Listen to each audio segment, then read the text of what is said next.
பகவான் ஸ்ரீராமகிருஷ்ணரின் அமுத மொழிகள். சனிக்கிழமை பிப்ரவரி 2, 1884. ஸ்ரீராமகிருஷ்ணரும் அடைபட்ட அவரது கையும். மாலை 3 மணி. தட்சிணேஸ்வர கோவிலில் குருதேவர் தமது அறையில் கட்டில் மீது அமர்ந்திருந்தார். ஒரு நாள் அவர் சவுக்கு தோப்பிற்கு சென்று கொண்டிருந்தபோது பரவச நிலையில் ஆழ்ந்தார். கூட யாரும் இல்லாததால் வேலியின் அருகில் விழுந்துவிட்டார். அதனால் அவருடைய இடது கை எலும்பு பிசகிவிட்டது. அதிக காயம் ஏற்பட்டிருந்தது. கல்கத்தா பக்தர்களிடமிருந்து கட்டுப்போடுவதற்கான பட்டை, மருந்து, துணி முதலிய பொருட்களை மா கொண்டு வந்திருந்தார். ராக்கால், மகிமா சரண், ஹாஸ்ரா முதலியோர் அறையில் இருந்தனர். மா வந்ததும் குருதேவருடைய திருவடிகளில் விழுந்து வணங்கினார். ஸ்ரீராமகிருஷ்ணர் கேட்டார், என்னப்பா செய்தி? உன் உடல்நிலை சரியில்லாமல் இருந்ததாமே, இப்போது குணமாகிவிட்டதா? ஆம் சுவாமி என்றார் மா. மகிமரிடம் குருதேவர் கூறினார், என்னப்பா, நான் எந்திரம், அன்னை அதை இயக்குபவள். அப்படி இருக்க இப்படி ஏன் நடந்தது? 12 ஆண்டுகளுக்கு முன்பு தாம் மேற்கொண்ட தீர்த்த யாத்திரையை பற்றி மகிமா சரண் கூறினார். குருதேவர் கட்டிலில் அமர்ந்தவாறு அதை கேட்டு கொண்டிருந்தார். மகிமர் கூறினார், காசியில் சித்ரோலில் உள்ள ஒரு தோட்டத்தில் பிரம்மச்சாரி ஒருவரை பார்த்தேன். 20 ஆண்டுகளாக இந்த தோட்டத்தில் தங்கியிருக்கிறேன். ஆனால் இதன் சொந்தக்காரர் யார் என்பது எனக்கு தெரியாது என்றார் அவர். பிறகு என்னிடம், நீங்கள் ஏதாவது தொழில் செய்கிறீர்களா என்று கேட்டார். இல்லை என்றேன். அதற்கு அவர், நீங்கள் என்ன ஊர் ஊராக சுற்றும் சந்நியாசியா என்று கேட்டார். நர்மதை நதிக்கரையில் ஒரு சாதுவை பார்த்தேன். மனதிற்குள் காயத்ரி மந்திர ஜபம் செய்து கொண்டிருந்தார். அப்போது அவருக்கு மயிர்கூச்செறிந்தது. அவர் ஓங்காரத்தையும் காயத்ரியையும் உறக்க ஜபிக்கும்போது அருகில் இருப்பவர்களுக்கும் கூட மெய் சிலிர்க்கும். குருதேவருக்கு குழந்தையின் இயல்பு. பசித்ததும் மாவிடம், என்ன ஏதாவது கொண்டு வந்திருக்கிறாயா என்று கேட்டார். ராக்காலை பார்த்தவாறே சமாதியில் ஆழ்ந்தார். சமாதி கலைந்ததும் சாதாரண நிலைக்கு வருவதற்காக, நான் ஜிலேபி சாப்பிடுவேன், நான் தண்ணீர் குடிப்பேன் என்று கூறினார். ஒரு குழந்தையைப் போல் அழுது கொண்டே அம்பிகையிடம், ஓ பிரம்மமயி, என்ன ஏன் இப்படி செய்தாய்? கை மிகவும் வலிக்கிறதே என்று முறையிட்டார். பிறகு ராக்கால், மகிமர், ஹாஸ்ரா முதலியவர்களை பார்த்து, என் கை சரியாகிவிடுமா என்று சிறு குழந்தை போல் கேட்டார். பக்தர்களும் குழந்தைக்கு ஆறுதல் சொல்வது போல் நிச்சயமாக சரியாகிவிடும் என்று கூறினர். ஸ்ரீராமகிருஷ்ணர் ராக்காலிடம் கூறினார், நீ என்னை கவனித்துக் கொள்வதற்காகத்தான் இங்கே இருக்கிறாய். உன்மீது தவறு இல்லை. நீ வேலி வரை வந்திருக்க மாட்டாய் அல்லவா? குருதேவர் மீண்டும் பரவச நிலையை அடைந்து பேசினார். ஓம் ஓம் ஓம். அம்மா, நான் என்ன சொல்கிறேன்? தாயே, பிரம்மஞானத்தை கொடுத்து என்னை புற உணர்வு இழக்க செய்யாதே. எனக்கு பிரம்மஞானத்தை தராதே. அம்மா, அஞ்சு நடுங்குகிறேன். நான் உன் குழந்தை. எனக்கு அம்மாதான் வேண்டும். பிரம்மஞானத்திற்கு எனது கோடி வணக்கங்கள். அது யாருக்கு வேண்டுமோ அவர்களுக்கு கொடு. ஆனந்தமயி, ஆனந்தமயி. குருதேவர் உரத்த குரலில் ஆனந்தமயி, ஆனந்தமயி என்று அழைத்து அழுதபடியே பாடலானார். அன்னை, நீ அருகே நிற்க, அடியேனும் விழித்திருக்க, என் மனை நுழைந்தார் கள்வர், இடம் தர துணிந்தார் அந்தோ. குருதேவர் மீண்டும் தேவியிடம் முறையிடத் தொடங்கினார். அம்மா, நான் என்ன தவறு செய்தேன்? அம்மா, நான் ஏதாவது செய்கிறேனா? நீ அல்லவோ அனைத்தையும் செய்கிறாய். நான் எந்திரம், நீ அதை இயக்குபவள். ராக்காலை பார்த்து சிரித்தபடி, நீயும் விழுந்து விடாதே, பார்த்துப்போ, எரிச்சல் பட்டு உன்னை நீயே ஏமாற்றிக் கொள்ளாதே. மீண்டும் அன்னையிடம் கூறினார், அம்மா, வலியாலா நான் அழுகிறேன்? இல்லை. அன்னை இனி அருகே நிற்க. குருதேவர் மறுபடியும் குழந்தையைப் போல் சிரித்தார், பேசினார்.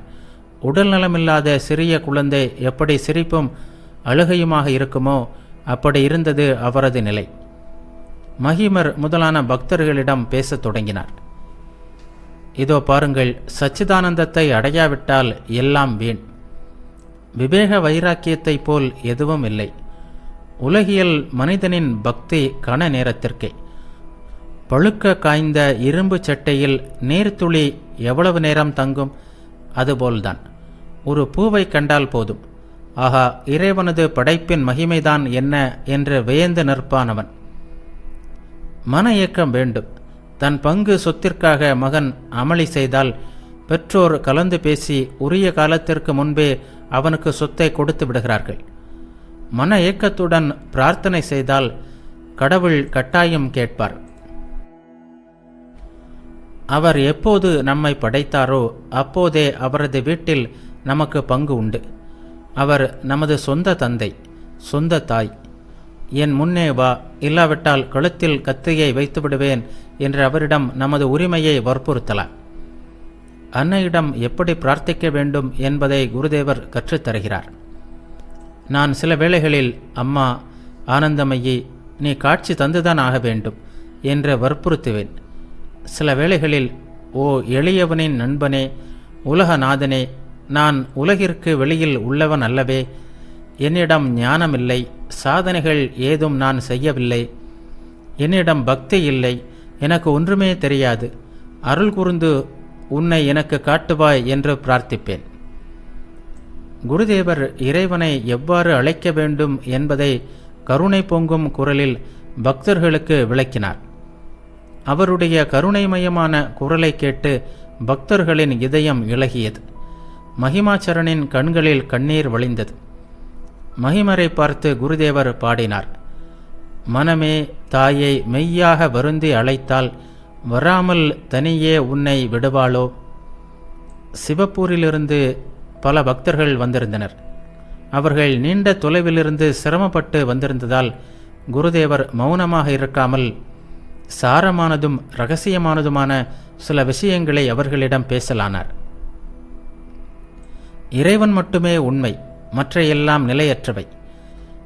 எஜமானும் அவனுடைய தோட்டமும் போல் இறைவனும் அவனுடைய மகிமையும்.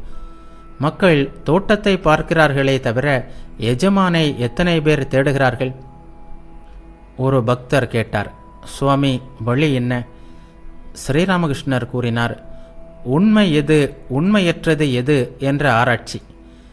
இறைவன் உண்மை, மற்ற எல்லாம் நிலையற்றவை. இவ்வாறு எப்போதும் ஆராய்ச்சி செய்ய வேண்டும். மன ஏக்கத்துடன் இறைவனை அழைக்க வேண்டும். ஒரு பக்தர் கூறினார், சுவாமி, அதற்கெல்லாம் நேரம் எங்கே இருக்கிறது? ஸ்ரீராமகிருஷ்ணர் கூறினார், யாருக்கு நேரம் இருக்கிறதோ அவர்கள் தியானம், பூஜை எல்லாம் செய்யட்டும். நேரம் கிடைக்காதவர்கள் தினமும் 2 முறை உள்ளம் உருகி அவரை வணங்க வேண்டும். அவர் நம்முள் இருப்பவர். நாம் என்ன செய்கிறோம் என்பது அவருக்கு தெரியும். உங்களுக்கு பல வேலைகள். அவரை அழைக்க உங்களுக்கு நேரம் எங்கே? அவரிடம் வக்காலத்து கொடுத்து விடுங்கள். ஆனால் அவரை அடையாவிட்டால், அவரை காணாவிட்டால் எல்லாம் வீண். மற்றொரு பக்தர் கேட்டார், சுவாமி, உங்களை பார்ப்பதும் கடவுளை காண்பதும் ஒன்றுதான். ஸ்ரீராமகிருஷ்ணர் கூறினார், இன்னொரு முறை அப்படி சொல்லாதே. அலைகள்தான் கங்கைக்கு உரியவை, கங்கை அலைக்கு உரியது அல்ல. நான் ஒரு பெரிய மனிதன், நான் இன்னவன், இப்படிப்பட்ட அகங்காரம் மறையாமல் இறைவனை பெற முடியாது. நான் என்னும் குன்றினை பக்தி என்னும் தண்ணீரில் கரைத்து தரைமட்டமாக ஆக்கிவிட வேண்டும். பக்தர் கேட்டார், இறைவன் நம்மை ஏன் இல்லற வாழ்வில் ஈடுபடுத்துகிறார்? ஸ்ரீராமகிருஷ்ணர் கூறினார், படைப்பு தொடர்ந்து நடைபெற வேண்டுமே, அதற்காகத்தான். அவருடைய திருவுள்ளம் அது, அவருடைய மாயை அது. காமினி காஞ்சனத்தை தந்து நம்மை மயங்க வைக்கிறார். பக்தர் கேட்டார், ஏன் மயங்க வைத்திருக்கிறார்? அவரது விருப்பம் ஏன் இப்படி இருக்கிறது? ஸ்ரீராமகிருஷ்ணர் கூறினார், அவர் ஒருமுறை இறையானந்தத்தை அளித்துவிட்டால் அதன் பிறகு யாரும் இல்லற வாழ்வில் ஈடுபட மாட்டார்கள். படைப்பு தொடராமல் போய்விடும். வியாபாரி அரிசியை பெரிய பெரிய மூட்டைகளில் அறையில் அடுக்கி வைக்கிறான். எலிகள் அருகே வராமல் இருப்பதற்காக ஒரு முறத்தில் சர்க்கரை கலந்த பொரியை வைக்கிறான். சர்க்கரையின் ருசியில் மயங்குகின்ற எலிகள் இரவு முழுவதும் நர நரவென்று பொரியை குறித்து கொண்டிருக்கும். அரிசி இருக்கும் பக்கம் கூட அவை செல்வதில்லை. ஆனால் சற்று யோசித்துப்பார், ஒரு படி நெல்லிலிருந்து 16 படி பொறி உண்டாகிறது. காமினி காஞ்சன இன்பத்தை விட இறையானந்தம் எவ்வளவோ பெரிது. அவருடைய உருவத்தை சிந்தித்தால் ரம்பை, திலோத்தமை போன்றோரின் உருவம் கூட சுடுகாட்டு சாம்பலாகத்தான் தோன்றும். பக்தர் கேட்டார், இறைவனை பெற வேண்டும் என்ற மன இயக்கம் ஏன் ஏற்படவில்லை? ஸ்ரீராமகிருஷ்ணர் கூறினார், இன்ப நுகர்ச்சி அனுபவம் நிறைவு ஏற்படாமல் மன இயக்கம் உண்டாவதில்லை. காமினி காஞ்சனம் மீதான ஆசை எவ்வளவு இருக்கிறதோ அவ்வளவையும் அனுபவித்து நிறைவு காணாமல் உலகின் தாயை மனம் நாடாது. குழந்தை தீவிரமான விளையாட்டில் ஈடுபட்டிருக்கும் போது தாயை தேடுவதில்லை. விளையாட்டு முடிந்ததும் அன்னையிடம் போவேன் என்று சொல்லும். ஹிருதயனின் குழந்தை புறாக்களுடன் விளையாடி கொண்டிருந்தான். வா வா கிட்ட வா என்று அவற்றை அழைப்பதும் கொஞ்சுவதுமாக இருந்தான். புறாக்களுடன் விளையாடுவதில் ஆசை தீர்ந்ததும் அழ ஆரம்பித்து விட்டான். அப்போது யாரோ ஒருவன் அவனிடம் வந்து, வா, உன்னை உன் அம்மாவிடம் கூட்டிப் போகிறேன் என்றான்.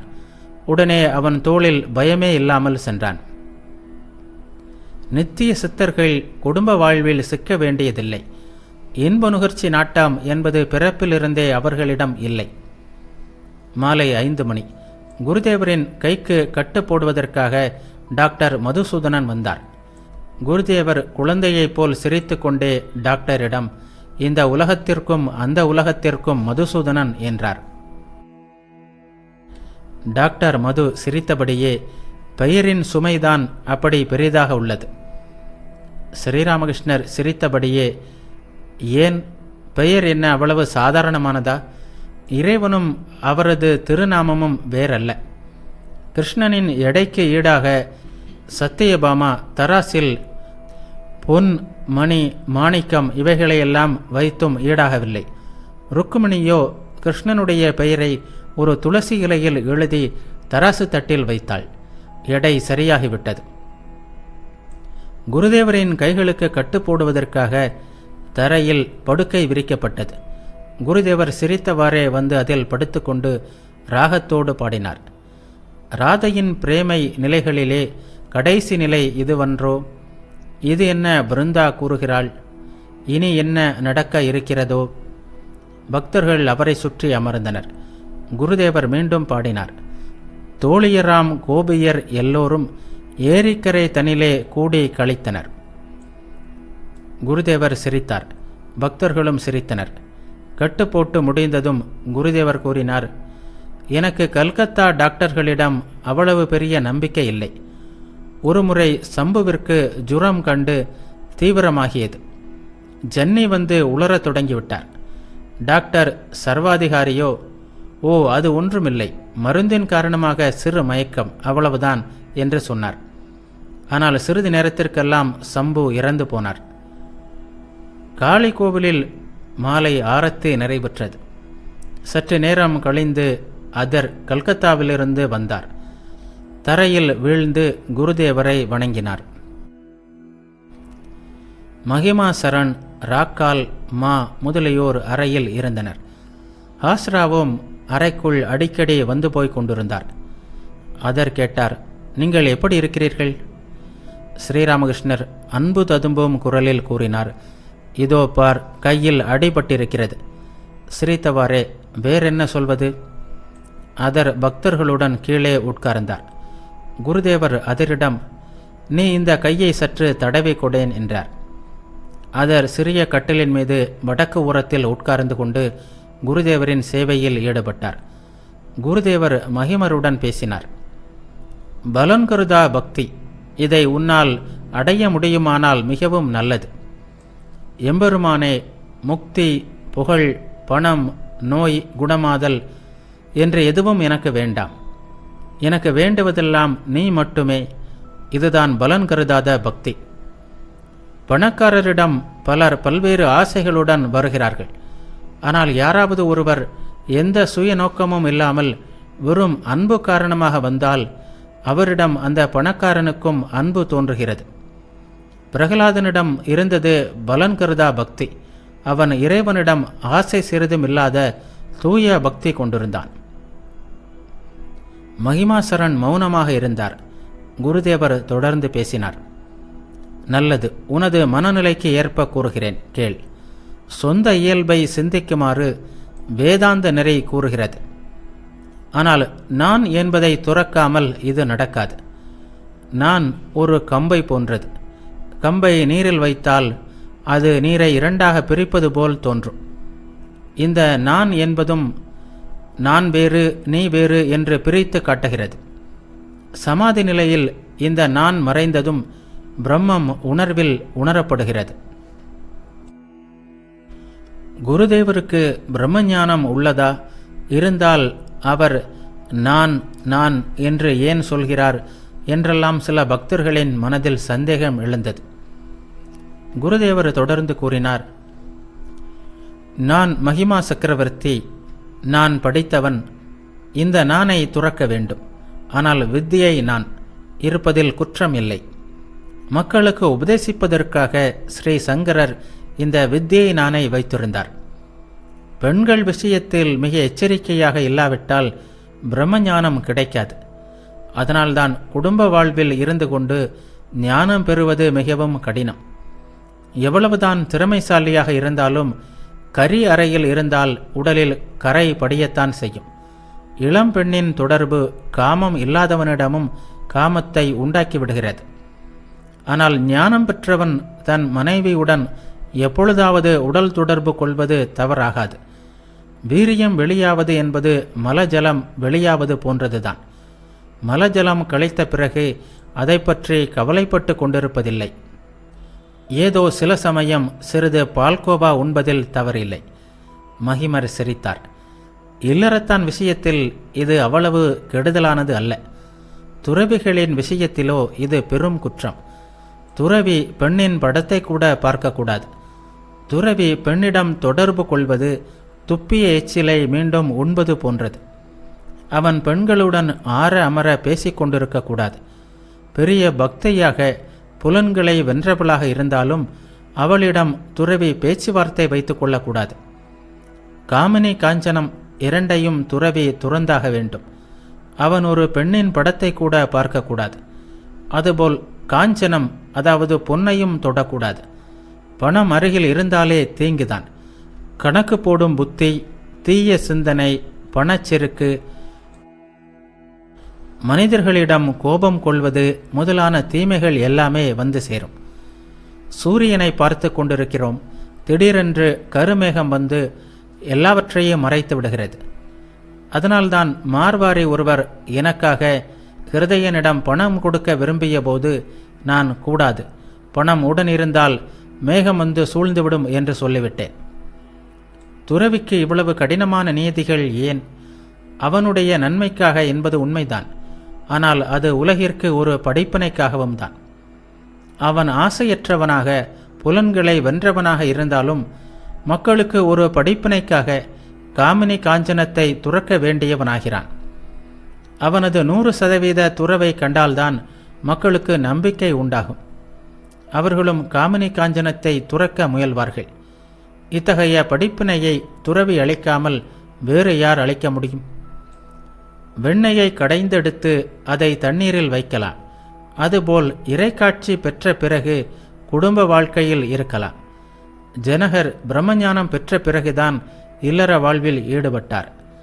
அவர் ஞானம், கர்மம் என்ற 2 வாள்களையும் பயன்படுத்தினார். துறவி கர்மத்தை துறந்து விட்டவன். ஆகவே அவன் ஞானம் என்ற ஒரு வாளை மட்டுமே வைத்திருக்கிறான்.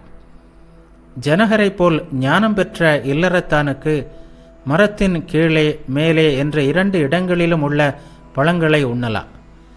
சாது சேவை, விருந்தினர்களை உபசரித்தல், இவையெல்லாம் அவனால் செய்ய முடிகிறது.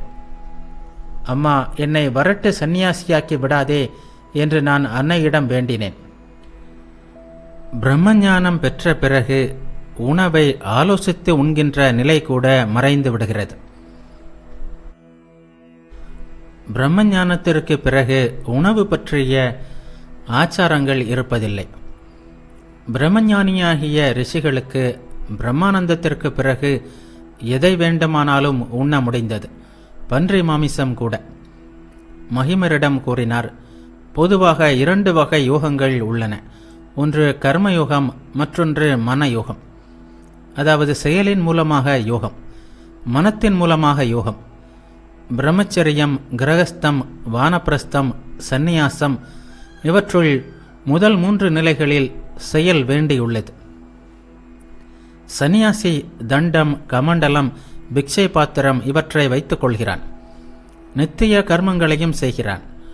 ஆனாலும் அவனது மனம் அவற்றில் பற்று கொள்வதில்லை. நான் செய்கிறேன் என்ற நினைப்பு அவனிடம் இருப்பதில்லை. சில துறவிகள் மக்களுக்கு ஓர் எடுத்துக்காட்டாக இருப்பதற்காக நித்திய கர்மங்களை செய்கிறார்கள். இல்லறத்தானோ மற்ற நிலையில் உள்ளவர்களோ பற்றற்று வேலை செய்வார்களானால் அவர்களுக்கு அதன் மூலம் யோகம் கைகூடுகிறது. பரமஹம்ச நிலையை அடைந்தவர்களுக்கு, அதாவது சுகதேவர் போன்றோருக்கு கர்மங்கள் எல்லாம் நழுவி விடுகின்றன. பூஜை, ஜபம், தர்ப்பணம், சந்தியாவந்தனம் இவையெல்லாம் தான் கர்மங்கள். இந்த நிலையில் மனயோகம் மட்டும்தான். சில வேளைகளில் அவர்கள் புற கர்மங்களில் ஈடுபடக்கூடும். அது மக்களுக்கு போதிப்பதற்காக மட்டுமே. ஆனால் அவர்களின் மனம் எப்போதும் இறைவனையே நாடி நிற்கிறது. இரவு 8 மணி. குருதேவர் மகிமரிடம் சில ஸ்தோத்திரங்களை பாடி காட்டுமாறு கூறினார். மகிமர் உத்தரகீதையை எடுத்து வந்து அதில் ஆரம்பத்தில் உள்ள பரபிரம்ம ஸ்தோத்திரத்தை பாடினார். பிரம்மம் ஒன்றே, அதற்கு அவயங்கள் இல்லை. அது ஆகாயத்தையும் கடந்தது, களங்கமற்றது. மனத்தாலோ புத்தியாலோ அதனை அறிய முடியாது. அது பிறப்பு இறப்பு அற்றது. பிறகு 3ஆம் அத்தியாயத்தில் உள்ள முதல் ஸ்லோகத்தை படித்தார். பிராமணர்களுக்கு இறைவன் நெருப்பில் தென்படுகிறார். முனிவர்களுக்கு இதயத்திலும், சாதாரண மனிதர்களுக்கு சிலைகளிலேயும் கடவுள் தென்படுகிறார். சமநோக்கு உடைய மகா யோகிகளுக்கு கடவுள் எங்கும் இருக்கிறார். சர்வத்திர சமதர்சினாம் என்ற வார்த்தையை கேட்ட மறுகணமே குருதேவர் திடீரென்று எழுந்து நின்று சமாதியில் ஆழ்ந்தார். கையில் கட்டு அப்படியே இருந்தது. பக்தர்கள் வியப்புடன் அந்த சமநோக்கு உடைய மகா யோகியின் நிலையை பார்த்து கொண்டிருந்தார்கள். நீண்ட நேரம் குருதேவர் இவ்வாறு நின்று கொண்டிருந்தார். பிறகு சாதாரண நிலையை அடைந்து கீழே உட்கார்ந்தார். ஹரிபக்தி ஸ்லோகங்கள் சிலவற்றை படிக்குமாறு மகிமரிடம் கூறினார். மகிமர் நாரத பாஞ்சரத்தினத்திலிருந்து சிலவற்றை படித்தார். உள்ளும் புறமும் ஹரியை கண்டால் தவம் எதற்கு? உள்ளும் புறமும் ஹரியை காணாவிட்டால் தவத்தால் என்ன பயன்? ஹரியை பூஜித்தால் தவம் எதற்கு? ஹரியை பூஜிக்காவிட்டால் தவத்தால் என்ன பயன்? மகனே, நிறுத்து நிறுத்து, ஏன் தவம் செய்கிறாய்? ஞானக்கடலான சிவபெருமானை சீக்கிரம் சரண் அடைவாய். விஷ்ணு பக்தர்கள் உபதேசித்ததும் சிறந்ததும் உலகில் உன்னை கட்டி வைத்திருக்கும் சங்கிலியை வெட்டி வீழ்த்தும் வாளுமாகிய ஹரிபக்தியை அடைவாய் அடைவாய். குருதேவர் ஆஹா ஆஹா என்று கூறினார். ஸ்லோகங்களை கேட்டதும் குருதேவர் மறுபடியும் பரவச நிலையில் மூழ்க இருந்தார். பெருமுயற்சி செய்து அதை கட்டுப்படுத்தி கொண்டார். அடுத்து எதி பஞ்சகத்திலிருந்து படிக்கப்பட்டது. வெறும் மனத்தோற்றமும் இந்திர ஜாலமுமான இந்த உலகம் யாருடைய கற்பனையோ அவளே சச்சிதானந்த வடிவினலும் பிரபஞ்சத்தின் அந்தராத்மாவும் ஞான ரூபமுமான அந்த காசிவாசினி தேவி அவளே நான். சா காசிக்காகம் நிஜபோத ரூபம் என்பதை கேட்டதும் குருதேவர் சிரித்துக்கொண்டே, எது பிண்டத்தில் இருக்கிறதோ அது அண்டத்திலும் இருக்கிறது என்றார். அடுத்து நிர்வாண ஷட்கத்திலிருந்து படிக்கப்பட்டது. நான் மனமல்ல, புத்தி அல்ல, அகங்காரமல்ல, சித்தமல்ல, காது, நாக்கு, மூக்கு, கண் என்னும் பொறிகள் அல்ல, ஆகாசம், பூமி, நெருப்பு, காற்று என்பவையும் அல்ல. உணர்வு வடிவான சிவனே நான், சிவனே நான். எத்தனை முறை மகிமர் சிவானந்த ரூபக சிவோகம் சிவோகம் என்று படித்தாரோ அத்தனை முறையும் குருதேவர் சிரித்தபடியே நானல்ல நானல்ல, நீயே நீயே சிதானந்தம் என்றார். மகிமாச்சரண் ஜீவன் முக்தி கீதையிலிருந்து சில ஸ்லோகங்களை படித்துவிட்டு 6 சக்கரங்களின் வர்ணனையை படித்தார். பிறகு காசியில் ஒரு யோகி யோக நிலையில் இருந்தவாறே உயிர் நீத்ததை தாம் கண்டது பற்றி கூறினார். பிறகு பூசரி, கேசரி முத்திரை, சாம்பவி வித்தை முதலியவற்றை பற்றி படித்தார். சாம்பவி என்றால் என்ன இடம் என்று இல்லாமல் அலைந்து திரிவது என்று பொருள். மகிமர் கூறினார், ராமகீதையில் நல்ல நல்ல விஷயங்கள் உள்ளன. ஸ்ரீராமகிருஷ்ணர் சிரித்தவாறே, நீ ராமகீதை ராமகீதை என்று சொல்கிறாய், எனவே நீ ஒரு தீவிர வேதாந்திதான். சாதுக்கள் வந்து இங்கே எவ்வளவோ சாஸ்திரங்களை படித்திருக்கிறார்கள். மகிமர் ஓங்காரத்தின் விளக்கத்தை படித்தார். அது இடையிடின்றி தொடர்ந்து விழும் எண்ணெய் ஒழுக்கை போன்றது, நீண்ட மணி ஓசை போன்றது. பிறகு சமாதி நிலையின் அறிகுறியை பற்றி படித்தார்.